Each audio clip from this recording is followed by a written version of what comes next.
So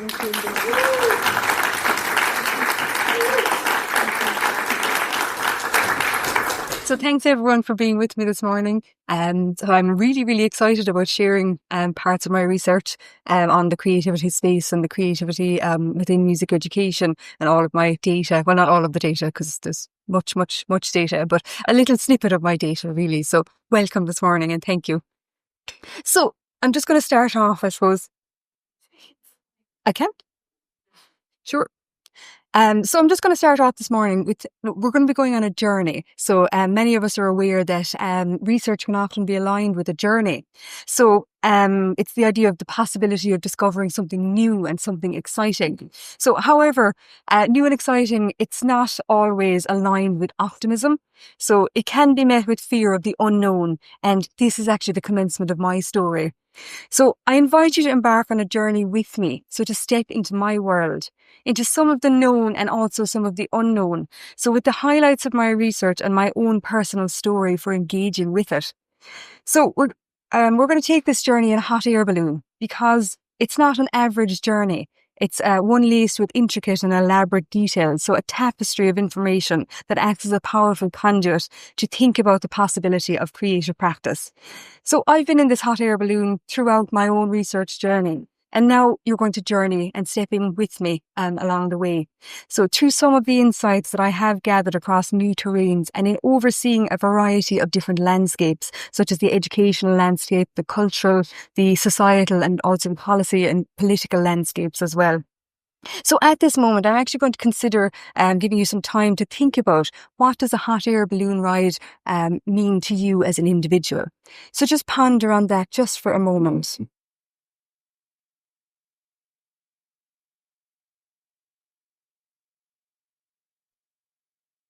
Okay, so before we embark on our hot air balloon excursion, so let me give you some information about myself to situate me as your guide throughout this journey this morning. So this is a story about a music and English secondary school teacher researcher, so absolutely scared by the introduction of creativity within a new educational curriculum and policy reform at a lower secondary level. So upon setting off on my doctoral journey a good few years ago now, so a major change had taken place within Irish education 1 year before I began my doctorate studies. So the new junior cycle curriculum or lower secondary school education has creativity and innovation as one of its 8 key principles of education within junior cycle. So I suppose growing up through a primary curriculum, a secondary curriculum and a third level education, where creativity was limited and it felt quite under-nurtured. So I now felt ill-prepared, I suppose, to teach my students about creativity and innovation, as I felt that I just didn't have that in my background. And I felt I just didn't have the training for this because it's such a complex and multifaceted phenomenon. So I felt that I needed to engage with creative practice and learning about creative practice so that I could actually be an effective teacher in the classroom, so that my students could learn about creativity and innovation in an effective and fun way. So I suppose yes, I also undertook this as well because sometimes I suppose I feel that my own inherent creativity, that needed a little bit of nurturing as well, because through fear, I suppose I felt I just didn't have that.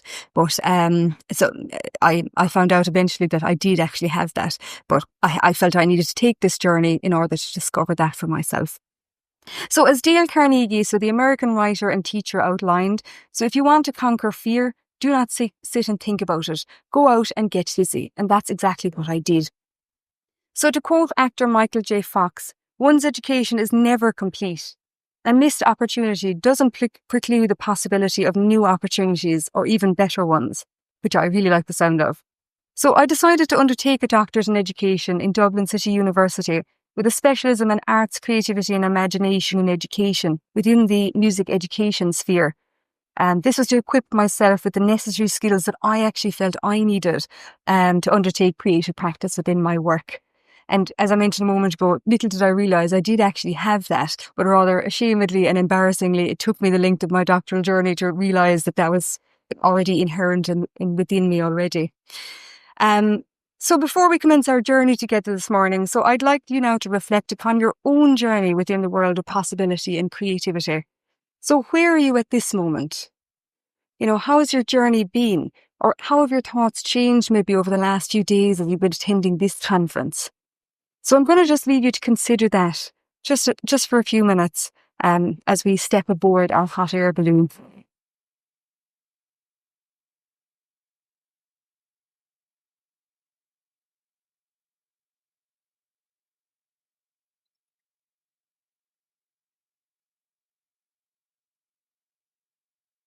So for this keynote, I'm going to look at 3 key themes pertaining to my research. So homing in through the lens of creativity, imagination and possibility. So these 3 themes will consider 2 teachers' pedagogic agency in teaching the concept of listening and how teachers used their pedagogic possibilities to teach musical repertoire or pieces of music. Then with teacher perspective, I'll focus on music teachers' beliefs about creativity within their teaching, within the music syllabus that they were teaching, and then the engagement with creativity as a concept and as creativities as practice within upper secondary level music education. So I'll present some conflicting evidence from one teacher on engaging with creativity in their classroom and how their own self-rating of creative teaching practice was actually at odds with their own description of pedagogy within their classroom. So, and lastly, I'm going to present one teacher's concerns on incorporating creativity and engaging possibility within their classroom and 2 dichotomies they face throughout their teaching practice. So in travelling together, so when you see the hot air balloon at the corner of your slides as we go through the talk, I'm going to invite you to consider some questions along the way. So what are the new possibilities that my research uncovers? What else might be possible? So what else is going on out there in the world of possibility? What else do we need to do here to progress possibility thinking? And then even think about what is my research challenging in relation to possibility on a much broader scale? And in particular, consider how some of these findings might be applicable to your own situation, your own discipline, your own field going forward as well. So I'll get straight into the study here. So as a specific focus, so I looked at how music teachers taught the concept and skill of listening in their teaching of musical repertoire. So within their Leaving Certificate music classrooms. And just to contextualise the Leaving Certificate for those of you who are not from Ireland. So this Leaving Certificate is the final years of secondary school education. And this is where their terminal exams take place before they head off into the world of work or the world of further education. And students are generally around between the ages of 17 to 19 when they take these exams. So the focus of looking at teachers teaching of music listening at this particular level. So to help guide my research topic, so I posed 3 questions. So the first being, what distinctive pedagogies are engaged by music teachers teaching in teaching musical repertoire? So the second question then was that Irish music teachers' perspectives on creativity and creative teaching within Leaving Certificate music. And then lastly, my third question. So it focused on how do pedagogies practiced reflect teachers' understanding of an interconnection with creativity in their classroom practice. So I decided to concentrate on teachers' views and interaction with creativity. So as most research is actually centred around students' creative engagement in classrooms and their creative outputs, not teachers. So I felt teachers' voices in relation to creativity and how they engage with creativity in their classrooms was needed.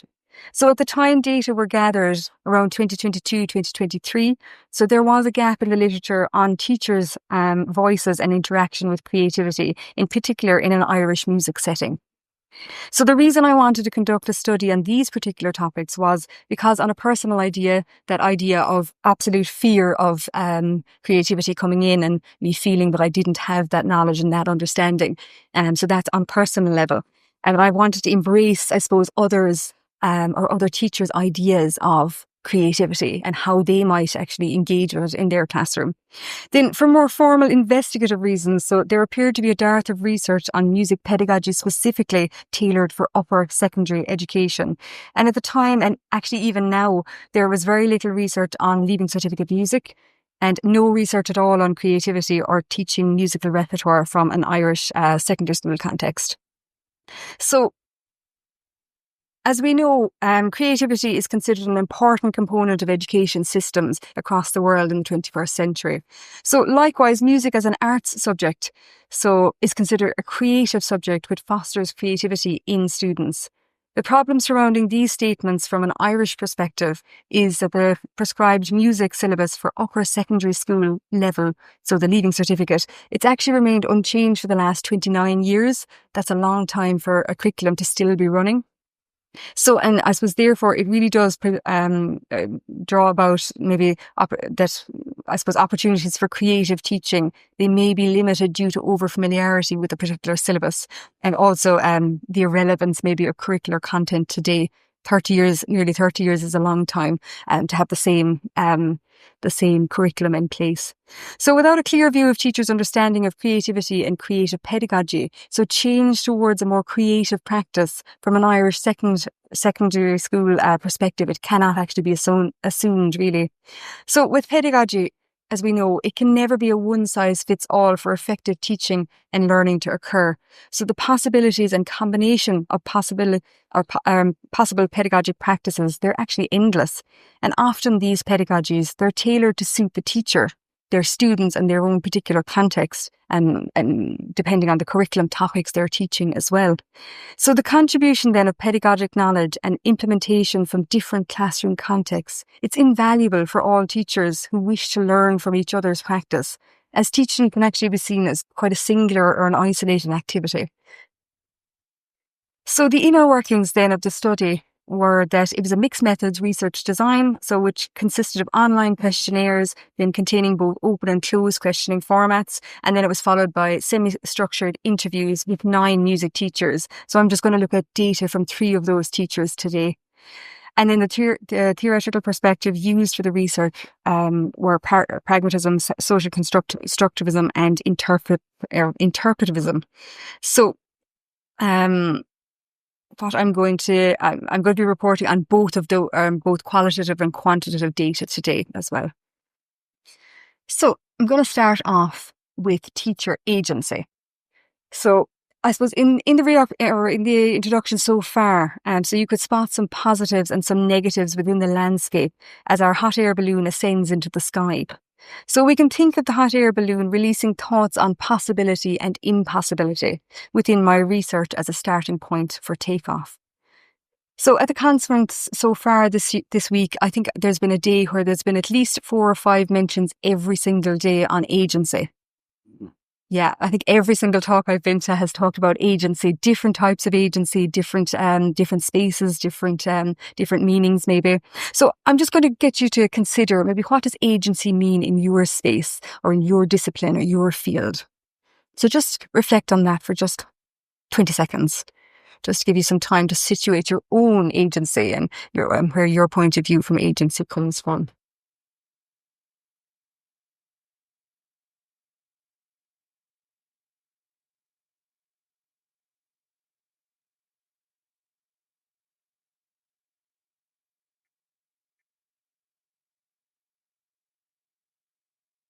Okay, so you've situated yourself in your own understanding of teacher agency. So, in just agency, but for teacher agency, just to, in case you're not as familiar with that. So teacher agency in rather broad terms, so it centres around a teacher's capacity to make choices and take actions to influence their professional practice and contribute to the broader educational environment they teach in. So I'm going to report on 2 teachers' teaching of different musical repertoire and the pedagogic possibilities presented by each of them. So conversation here shall resonate with a quote from American director, filmmaker and retired professional cyclist, so Jamie Paolinetti, where he says, "Limitations live only in our minds, but if we use our imaginations, our possibilities become limitless." So we say the teacher agency is important, but what does it actually look like within our classrooms? So I'm just going to show you 2 teachers' possibilities or possibility pedagogic practice just as a starting point for this. So we have Gwen, so one of my teachers from the study. So Gwen spoke regarding her teaching about a Mozart piano concerto and her approach to teaching something called sonata form, or the particular structure of a piece of music. So I'm going to regale you with some of her pedagogic choices in her own words. So Gwen outlined, we do the themes within each section, with music analysis purely chalk and talk. Like Mozart, sonata form, learning about symphonies, learning about concertos, learn off the formula for sonata form. How does Mozart fit in with this? Or how does the Tchaikovsky fit in with this? Actually, write up sonata form. So with the Mozart, I'll actually write up sonata form. So they're looking at the word. I'll write exposition. I'll write up subject 1, so a group of musical themes or ideas, just in case you're not familiar with music terminology. So I'll have some little thing that we've done to remember what subject 1 is, whether it's like a little graphic score or it might be a little rhyme we've learned off. So it's a little bit like an aerial view. So as we're going through it then, while they're listening to it, so they can picture where we are. So are we in the exposition? Are we in the recap?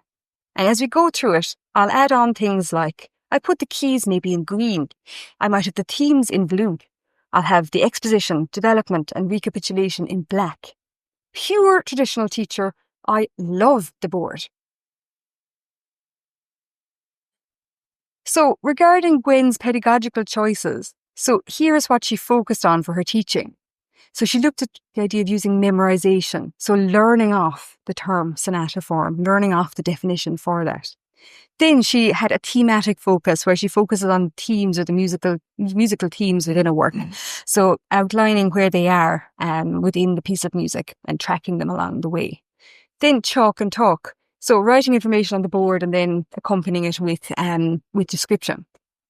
We also have paper and black or whiteboard note provision. So providing notes on a topic through using the blackboard and putting notes on the blackboard for this. Then we've colour coding of sections and themes. So she spoke about that there. She had the keys were in green, the sections of the work are in black, and the different themes are in blue. So colour comes across here in her practice. Then we have a terminology focus for sonata form and its relevant sections that it pertains to. Then a musical element and feature focus was looked at outlining the keys of the themes of the subjects within the work. And then effective questioning technique is another one she engaged with in mapping Mozart's music to the standard definition and structure of sonata form. When she asked, what does the Mozart look like? How does he fit, or how does it fit in with the structure of sonata form here? And the list goes on. There's only just a few examples of her. That's just a few examples of her teaching methods that she used within her classroom. So Gwen has chosen many different pedagogies to engage students in learning about Mozart's piano concerto. So the black or whiteboard appears to have been central to Gwen's teaching, as she used it in nearly every activity in her exemplar. So her exclamation, "I love the board," highlighted her professional attitude to using this mode of delivery for knowledge and the value she places on using it within her classroom. So she also identifies herself as being a traditional teacher using chalk and talk. So next, we have Nicola, and I'll talk to you about another demonstration of another possible approach to teaching as a particular set work or a piece of music. So again, we can see the varying possibilities within pedagogic choice and the teacher's agency in choosing to teach musical works in this manner. So Nicola is a recently retired teacher, and when she was mentioned when asked, so if there were any pedagogies that she used that within her own teaching practice that she inherited from her own music teacher when the years went by, really, and she said, or she spoke about the pedagogies that she used in her teaching of another musical composition, so Eine kleine Nachtmusik, this time again by Mozart. So she begins. But I do remember that in my first year in school, it stuck with me. We did Eine kleine Nachtmusik by Mozart, and it stuck in my head because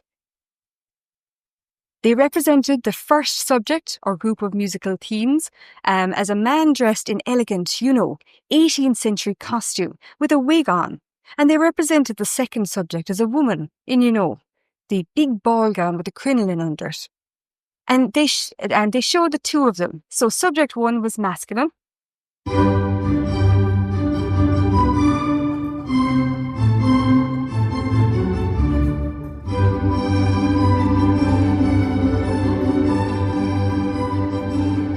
So subject one was masculine, and you heard it there, okay? And subject two was feminine. So so I remember the subject two was.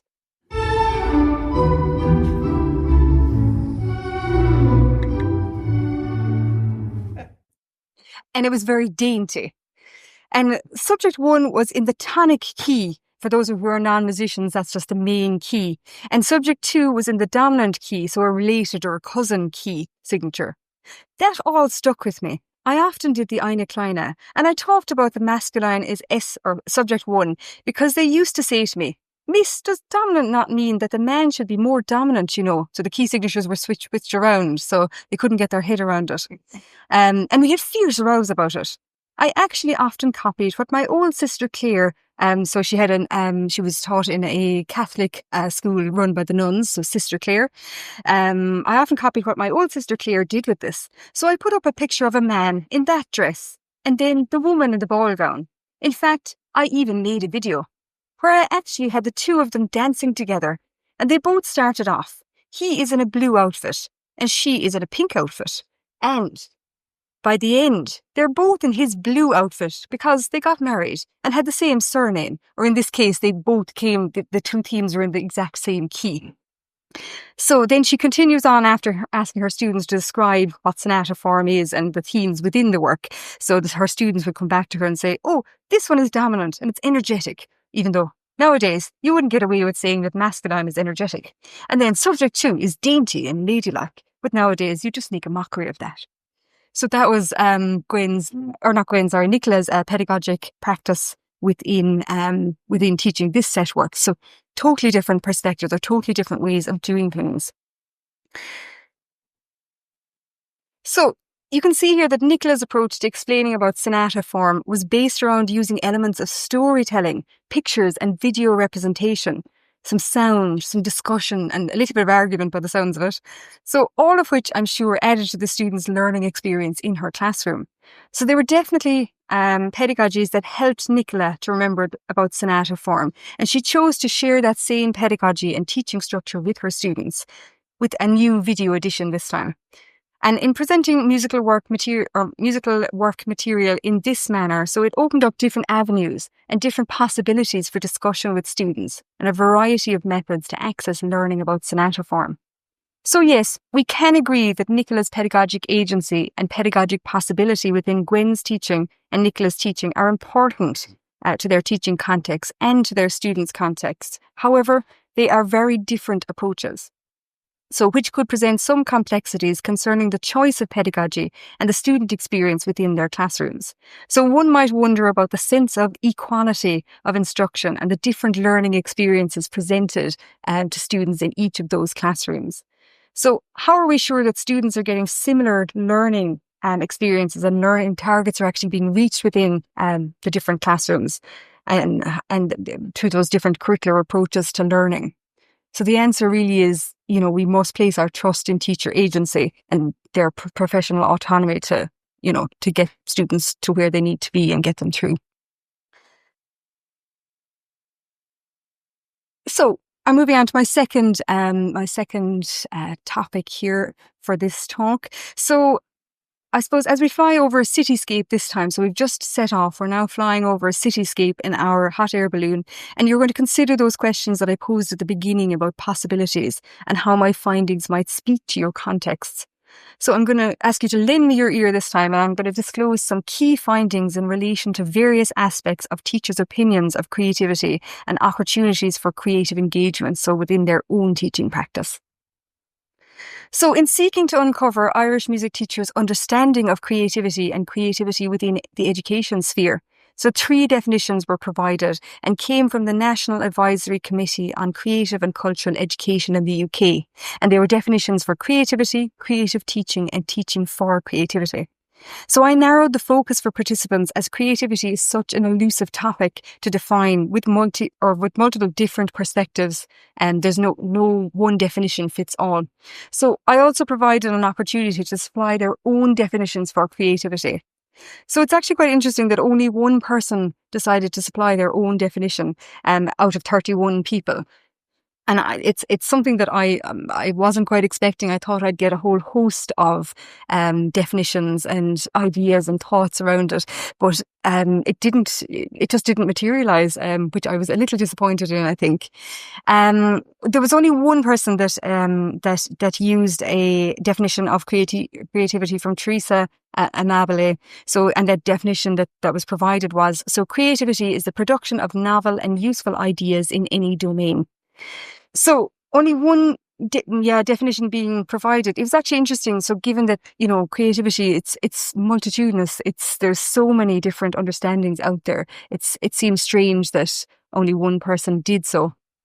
So another teacher did actually comment on any extra comments at the bottom of their questionnaire. They talked about creativity, and they said creativity can be part of a teacher's professional practice rather than their subject specification alone. Our methods of introducing and developing the concepts we teach and modelling a creative attitude towards making and performing music is necessary to cultivate and engage students within the classroom. So they offered that creativity, it's not just a collection of actions, that it is more of a mindset or an attitude to be cultivated and to be engaged with within the classroom. So this links with another author, Hugh Lytton, so from the 1970s. So when he made the point that a change in teachers' attitude, not their teaching tools, needs to occur to enable them to engage with creativity in their classroom. Mm-hmm. Then when asked if they thought the Leaving Certificate music curriculum was creative, so you can see from numbers here that the majority of teachers thought that it was. The unsure quotient here was concerning. That's nearly a quarter of teachers. And when they were actually asked later in their questionnaires, they were able to specify what parts of the curriculum were creative and what wasn't. So it seems there was a bit of a mismatch in their understanding of the broader question there. But when it got more specific, they did actually specify specifically what was creative within the syllabus. So then when asked, no teachers actually said that they didn't want to be more creative or they didn't want to seek more ways to be creative in their classroom, which is great to hear.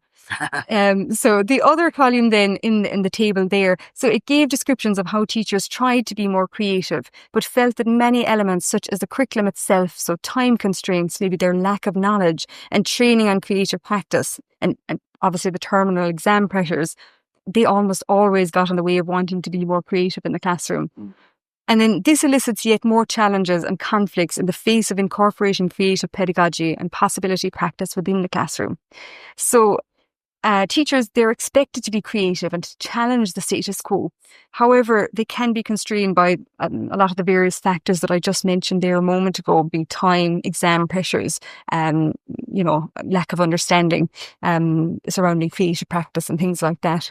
So it can be reasonably assumed, that I suppose the idea of creativity and the possible, it shouldn't be romanticized really, because, as part of everyday practice, really, teachers, they can't be creative or seek out engagement with the possible all the time. So that's due to maybe the effort or the time and the mental and physical energy that it takes to exist in that state all of the time. So we have to be reasonably aware that, we can't all be functioning at that state all the time with this energy and possibility practice. It just takes a lot of energy and time in a teaching space. So then in quantitative data, so you'd see 80% of teachers also acknowledged the syllabus could be, I suppose, in the main taught creatively, but 1/5 were actually unsure whether it could be taught creatively. And then qualitative data from teachers in the study suggested that they were positively disposed towards teaching musical repertoire or set works using creative pedagogies, but they reported that they felt certain elements of the Leaving Certificate music syllabus were uncreative, and then teachers were unsure if they taught the syllabus creatively or not. So there appeared to be a metaphorical dissonance amongst teachers' thoughts about their practice within teaching of listening in the music syllabus, really. And then, rather interestingly, under half of respondents acknowledged that they did teach the syllabus creatively, and again, the same percentage were unsure. So I won't get into this breakdown today, but I think a little bit more might need to be looked at that for future, for a future venture for me, maybe. So I also have observed a trend where participants, they seem to display a more negative response to the Leaving Certificate being creative when they were in questionnaire mode or when they were answering the questions. But they look very positively upon the idea of creativity and using their creative practice when they were asked about it and when they were able to elaborate on it. And it just seems that quite strange that when they're faced with a form that or something to fill in, that they were quite negative and they wrote down all the thoughts, but maybe the in-person speaking about it, maybe they tended to be more positive, or they tended to just maybe have more space and time maybe to engage with that, really. So then additionally, so many teachers in the study, they also felt ill-equipped to identify themselves as creative practitioners. And so did I before I embarked on this journey of studying this particular topic, really, so I can understand where they're coming from. So then with Bennett's words in mind, so I now turn to one particular teacher who rated himself halfway on a rating scale for how creative he felt he was in the classroom, allocating himself a rating of 6 out of 10, in which 1 on the scale was unsure, then 2 was not creative, and then 10 was highly creative. Then turning next from facts and figures to a demonstration of his creative flair within the classroom. So I'm going to let you hear some of Aidan's words to support this, and to support the findings on creative engagement within my study. But first, I'd like you to invite each other to consider the words creative engagement. What might this look like within your own area or your own discipline? And I'm going to get you this time to turn to the person beside you, because it's nice. It's very quiet in here at the moment, so it might be nice to get a bit of energy maybe. So what does creative engagement mean in your world, in your practice? So talk to the person next to you. Quick 30 seconds, let them know.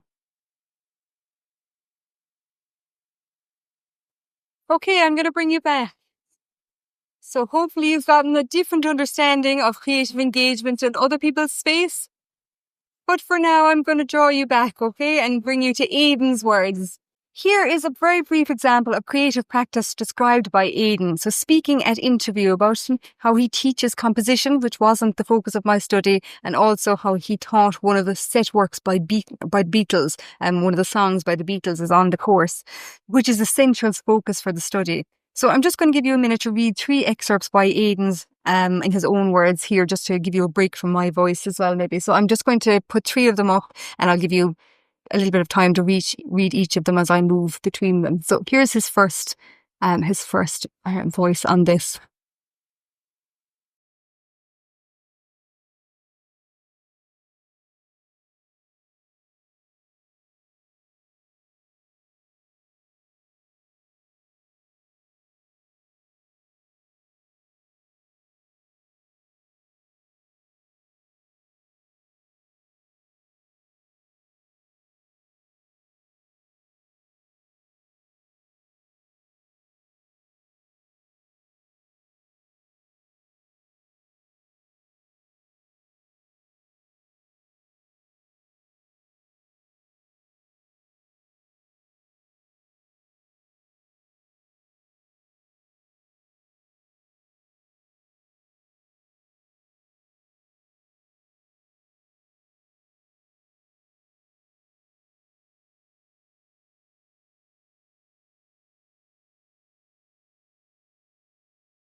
So just before I speak briefly about this teacher's practice, so for those of you who are not familiar with Lucas Claxon and Spencer's Creative Habits of Mind, so here is the graphic for that.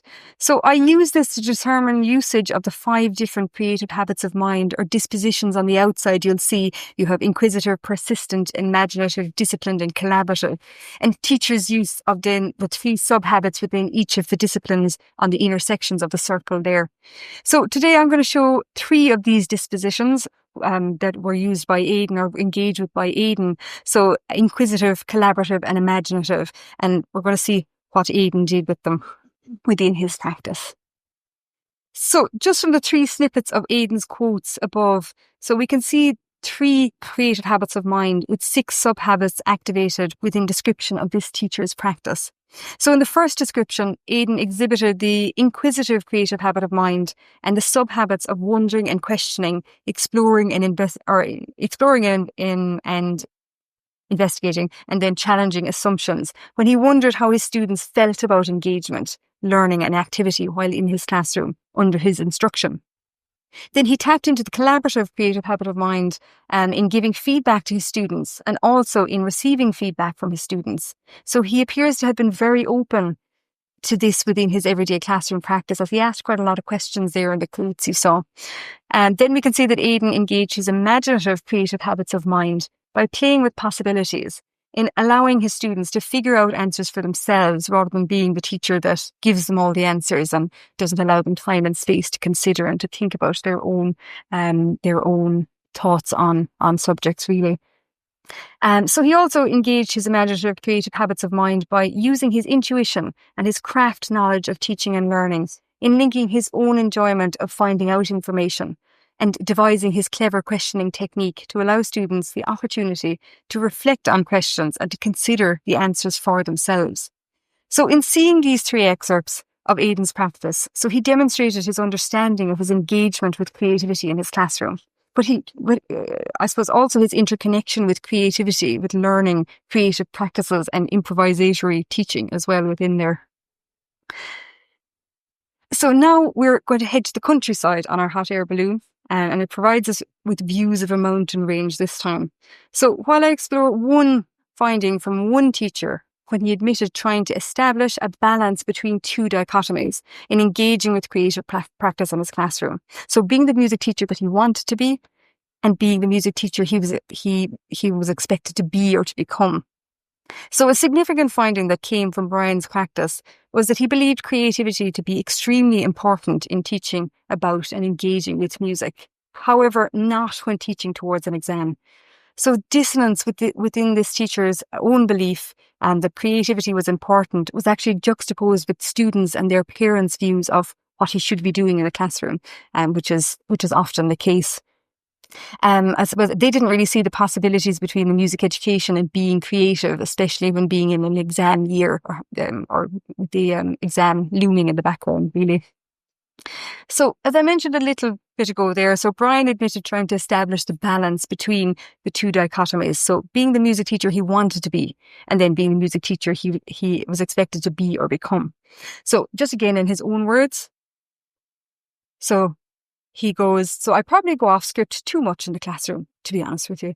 Like, there's some things that I'll get caught on and I'm fascinated by it, and I'll just go off on a tangent and then realise that by the end of it, the objectives of the lesson were not in any way fulfilled.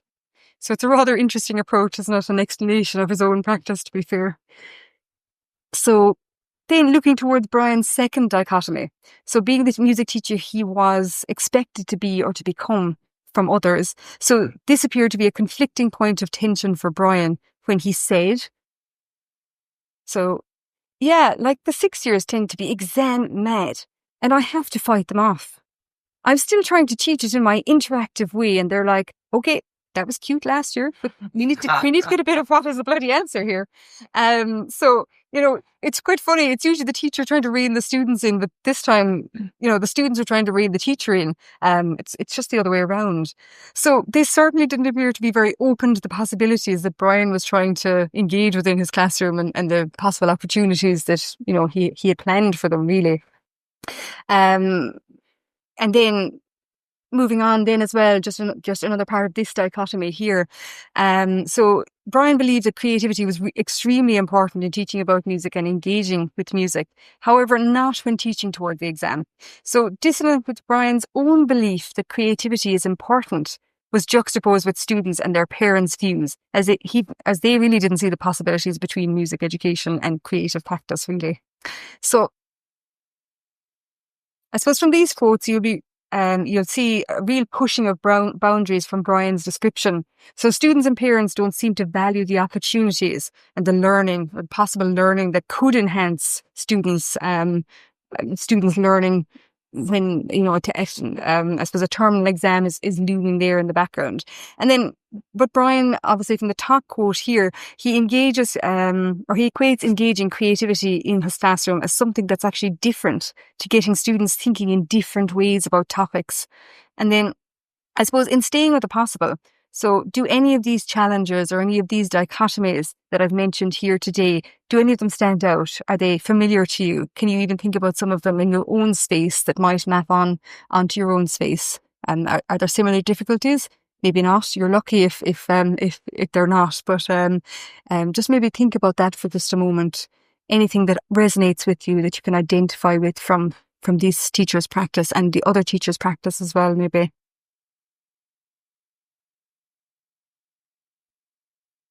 So I suppose, as we can see, engaging with creativity and multiple possibilities within education, it can actually be a very rewarding and time-worthy experience.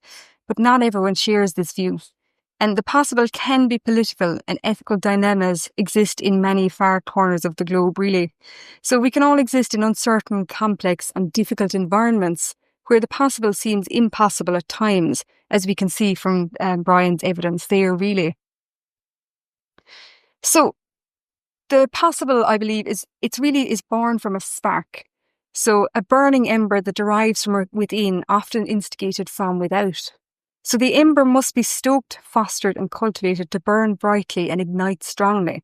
So this is where the educator stands, on the precipice of nurturing and enrapturing thoughts towards what may be possible, and to educate for students to realise, to challenge and to capture their own potential, to make embracing the possible into the future. So as the hot air balloon descends and lands to refuel, we see a harbour full of boats close by and disembark from our aircraft for a moment. So gazing upon this creative photograph by Swedish surreal photographer Erik Johansson with the title Set Them Free is what it's called.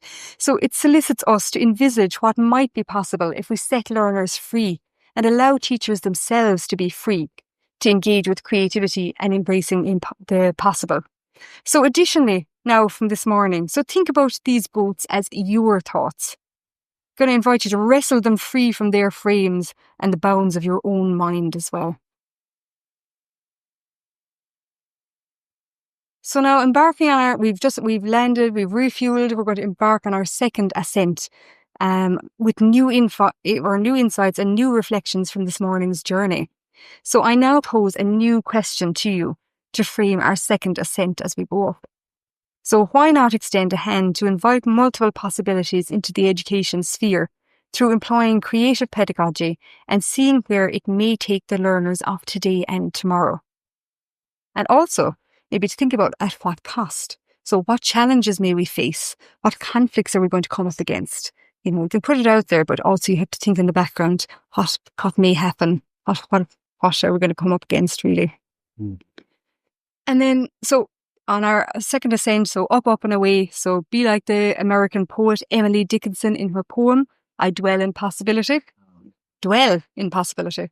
So nothing is impossible. Or is it? So I'm going to invite you to be that instrument for possibility this morning, after this morning's talk. So thank you very much.